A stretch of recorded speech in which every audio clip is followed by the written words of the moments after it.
जी का 18वां अध्याय। अर्जुन ने पूछा, हे मधुसूदन, संन्यास और त्याग के तत्व पृथक पृथक जानने की इच्छा करता हूँ। श्री भगवान ने कहा, कामना वाले कर्मों के त्याग को ज्ञानी लोग संन्यास मानते हैं और विवेकी पुरुष फलों के त्याग को त्याग कहते हैं। कोई पंडित दोष युक्त जानकर कर्म को त्यागना उचित समझते हैं। कुछ लोग यज्ञ, दान और तप आदि कर्मों के न छोड़ने को त्याग बताते हैं। हे भारत, त्याग के विषय में हमारा निश्चय जो है वह सुनो। त्याग 3 प्रकार के हैं। यज्ञ, दान और तप आदि कर्म त्यागने नहीं चाहिए। ये अवश्य करने योग्य हैं, क्योंकि ये तीनों ज्ञानियों को पवित्र करते हैं। ये सब कर्म आसक्ति और फल को त्याग कर करने चाहिए। मेरा निश्चय मत यही है जो उत्तम है। अपने नियमित कर्मों का त्याग उचित नहीं। यदि मोहवश ऐसा किया जाए तो वह तामस त्याग है। कर्म दुखप्रद है, यह विचार करके और शरीर के क्लेश के भय से जो त्याग कहलाता है उसे त्याग का फल नहीं मिलता। यह राजस त्याग कहलाता है। हे अर्जुन, अपना कर्म अवश्य करने योग्य है। फल तथा आसक्ति को त्याग कर जो किया जाता है वह कर्म सात्विक है। जो दुखदायक कर्म से द्वेष नहीं करता और सुखदायक कर्म से प्रीति नहीं करता, यह त्यागी सत्यशील, बुद्धिमान, मुक्ति के योग्य है। देहधारी संपूर्ण कर्मों का त्याग नहीं कर सकता। कर्म फल त्याग कर कर्म करने वाला त्यागी है। कर्म फल 3 प्रकार के हैं, अनिष्ट, इष्ट और मित्र। जो त्याग नहीं करते उनको ये मरने के पीछे मिलते हैं, योगियों को कभी नहीं मिलते। शरीर, वाणी और मन से भला या बुरा जो काम आरंभ किया जाता है उसके 5 कारण हैं। ऐसे होने पर भी जो केवल आत्मा को ही कर्ता जानता है वह दुर्मति कुछ नहीं जानता। जिसको यह अहंकार नहीं कि मैं करता हूँ और जिसकी बुद्धि कर्मों से लिप्त नहीं है, वह मनुष्य प्राणियों को मारकर भी उनको नहीं मारता और उनमें नहीं बंधता।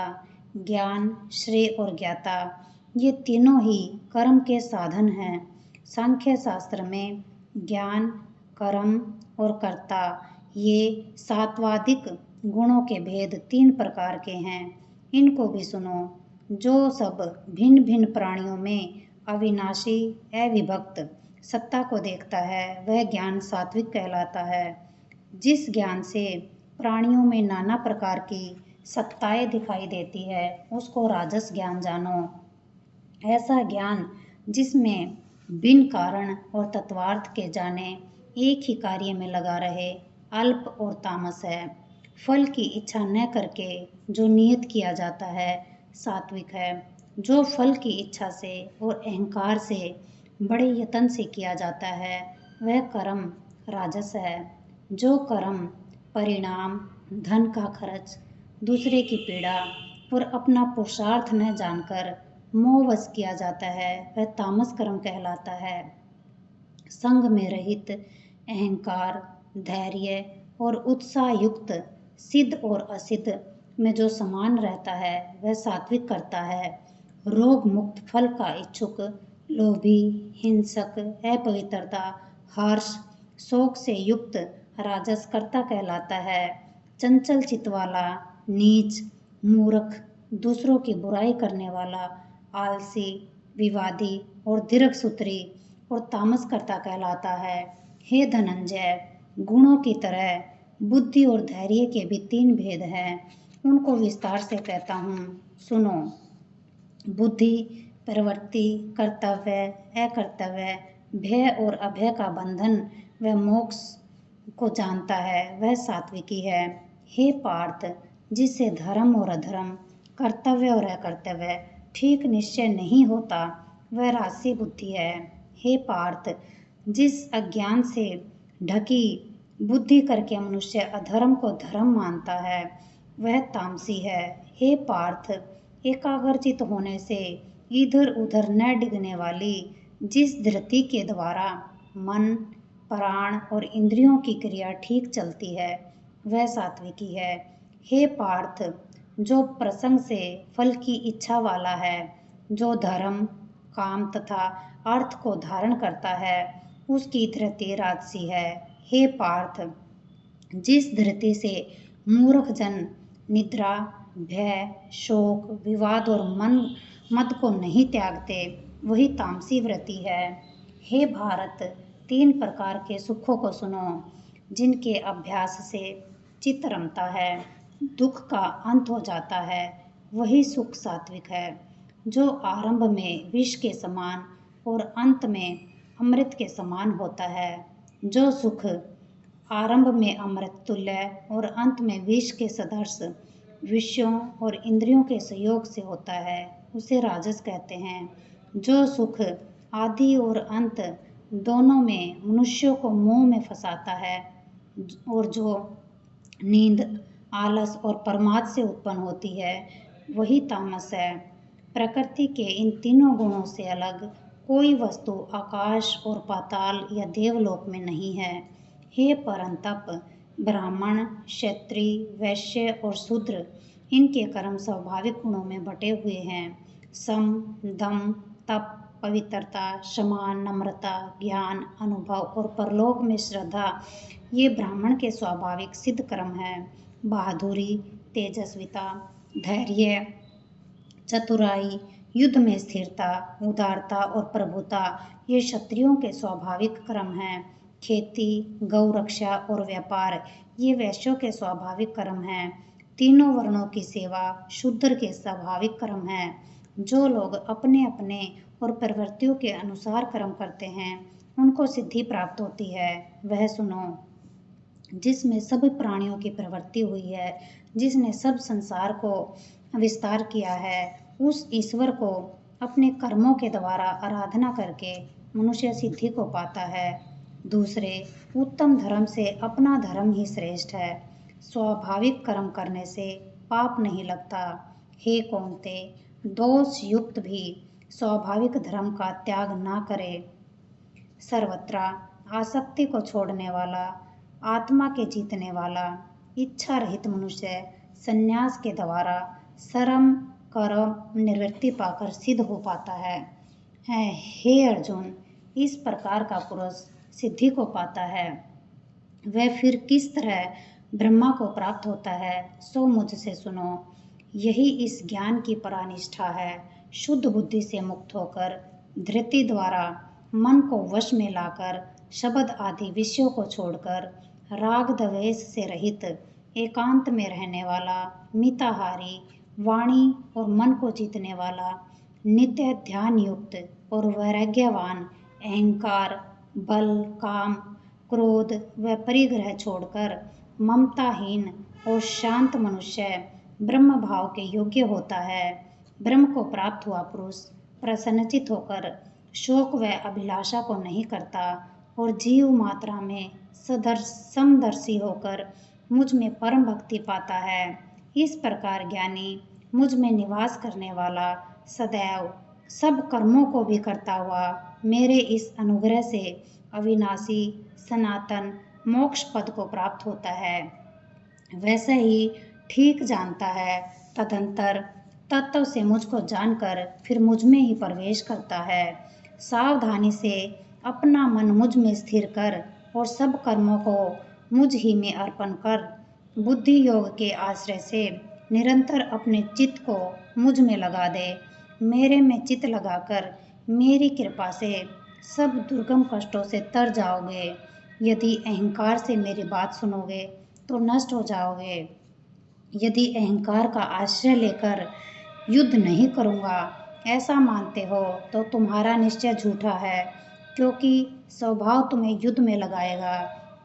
हे कौन्ते, जिस कर्म को अब तुम मोह से नहीं करना चाहता, वही अपने स्वाभाविक कर्म में बंधा हुआ बेबस होकर करके रहेगा। हे अर्जुन, प्राणियों के हृदय में स्थित ईश्वर उनको माया से इस प्रकार भरमा रहा है मानो सब यंत्र पर चढ़े हुए हैं। हे भारत, सब भाव में उसी की कृपा से परम शांति और मुक्ति को पाओगे। यह गूढ़ ज्ञान मैंने तुम्हें कहा, इसे भली भांति विचार कर जैसा चाहते हो वैसा करो। सबसे गूढ़ वचन को और सुन, क्योंकि तू मेरा मित्र है, इससे तेरे हित की कहूँगा। मेरे में मन लगाओ, मेरे भक्त हो, मेरा यज्ञ करो और मुझे ही नमस्कार करो। इस प्रकार मुझे पाओगे, यह मैं सत्य प्रतिज्ञा करता हूँ। क्योंकि तुम मेरे मित्र हो, सब धर्मों को छोड़कर केवल मेरी शरण में आ जाओ, मैं तुम्हें सभी पापों से छुड़ा दूंगा। सोच न करो, यह मेरा रहस्य है ऐसे पुरुष से जो मेरा तप ना करता हो, मेरा भक्त ना हो, सेवक ना हो और मेरा निंदक हो, कभी नहीं कहना चाहिए। जो इस परम गुप्त ज्ञान को मेरे भक्तों में प्रकट करेगा, वह मेरी परम भक्ति को पाकर अंत में निश्चय ही मुझ में लीन हो जाएगा। इससे अधिक मेरे लिए प्यारा काम करने वाला मनुष्यों में दूसरा कोई नहीं होगा और इससे बढ़कर मुझे कोई प्यारा भी नहीं होगा। हमारे इस धर्म संवाद को जो कोई भी पढ़ेगा, मैं समझूंगा कि उसने ज्ञान और यज्ञ से मेरी पूजा की है। जो श्रद्धावान पुरुष दोष ढूंढे बिना इसको सुनेगा, वह भी मुक्त होकर पुण्य आत्माओं को मिलने वाले शुभ लोकों को प्राप्त होगा। हे पार्थ, तुमने एकाग्रचित से मेरे कहे हुए उपदेश को सुना या नहीं? अर्जुन, तुम्हारे अज्ञान से उत्पन्न हुआ मोह नष्ट हो गया या नहीं? अर्जुन ने कहा कि हे भगवान, आपकी कृपा से मेरा मोह नष्ट हो गया है और समृद्धि प्राप्त हुई है। निसंदेह आपकी आज्ञा में स्थित हूँ और जैसा आपने कहा है मैं वैसा ही करूँगा। संजय कहते हैं कि हे धृतराष्ट्र, मैंने व्यास जी की कृपा से साक्षात योगेश्वर श्री कृष्ण जी के मुख से इस परम गुहा संवाद को सुना। हे राजन, श्री कृष्ण और अर्जुन के अद्भुत पुण्य कारक संवाद को स्मरण करके मैं बारंबार प्रसन्न होता हूँ। श्री कृष्ण भगवान के उस अद्भुत रूप को स्मरण करके मुझे बड़ा ही विस्मय होता है। हे राजन, मेरी ऐसी धारणा है कि जहाँ योगेश्वर श्री कृष्ण ही है और जहाँ पारथ धनुषधारी है, वहीं राजलक्ष्मी, विजय, ऐश्वर्य और अटल नीति है। इति श्रीमद्भगवद गीता सुपनिषद सुब्रह्मा विद्या योग शास्त्र श्री कृष्ण अर्जुन संवादे संन्यास योगो नाम अष्टदशो अध्याय समाप्त। 18वें अध्याय का महात्म्य। श्री नारायण जी बोले कि हे लक्ष्मी, 18वें अध्याय का महात्म्य सुन। एक समय सुमेरु पर्वत पर देवलोक में इंद्र अपनी सभा लगाए बैठा था। उर्वशी नृत्य कर रही थी, बड़ी प्रसन्नता में बैठे हुए थे। इतने में एक चतुर्भुज रूप जीव को पार्षद ले आए और इंद्र से सभी देवताओं के सामने कहा कि तू उठ, इसको बैठने दे। यह सुनकर इंद्र सहन न कर सका, तेजस्वी को आसन पर बिठा दिया। इंद्र ने अपने गुरु बृहस्पति जी से पूछा कि हे गुरु जी, आप त्रिकालदर्शी हो, देखो इसने कौन सा पुण्य किया है जिस पर यह इंद्रासन का अधिकारी हुआ है। मेरे जाने तो इसने तीर्थ, व्रत, यज्ञ और दान कुछ नहीं किया। यही सब बात बृहस्पति जी ने भी भगवान से कही। तब प्रभु ने बृहस्पति जी से कहा कि इसके मन में भोगों की वासना थी, परंतु यह गीता के 18वें अध्याय का नित्य पाठ किया करता था। जब इसने देह छोड़ी, उससे जब इसकी देह छूटी तो मैंने आज्ञा करी कि हे पार्षदों, तुम इसको पहले ले जाकर इंद्रलोक के सुख भोगा दो। जब इसका मनोरथ पूरा हो जाए तब मेरी सायुज्य मुक्ति को पहुंचा दो। सो तुम जाकर भोगों की सामग्री इकट्ठी कर दो। तब इंद्र और सभी देवता आए और आकर इंद्र ने सभी भोगों की वस्तु एकत्र कर दी और कहा कि इंद्रलोक के सुखों को भोगो। कई काल इंद्रपुरी के सुख भोगकर फिर श्री भगवान की कृपा से सायुज्य मुक्ति पाकर वैकुंठ का अधिकारी हुआ। श्री नारायण जी कहते हैं कि हे लक्ष्मी, ये 8वें अध्याय का महात्म्य है। गंगा, गीता और गायत्री कलयुग में ये तीनों मुक्ति की दाता है। गीता जी की जय हो। गीता जी की आरती।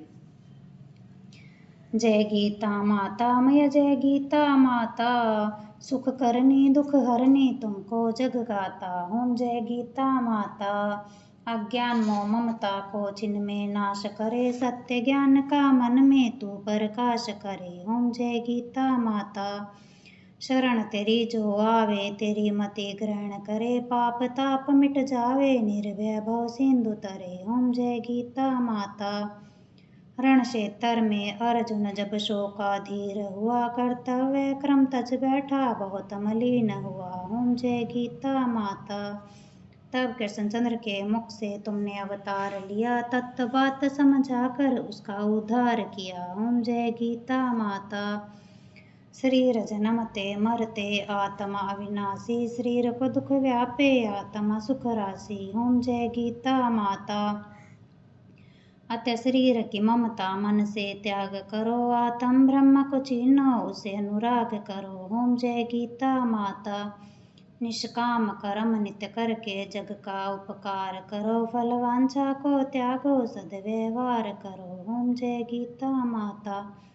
मन को वश में करके इच्छा त्याग करो, निष्काम जग में रह के हरि से अनुराग करो। ओम जय गीता माता। यह उपदेश तेरे जो नर मन में लावे, भगवान भव सागर से वह क्यों ना तर जावे। ओम जय गीता माता। जय गीता माता मैया जय गीता माता, सुख करनी दुख हरनी तुमको जग गाता। ओम जय गीता माता।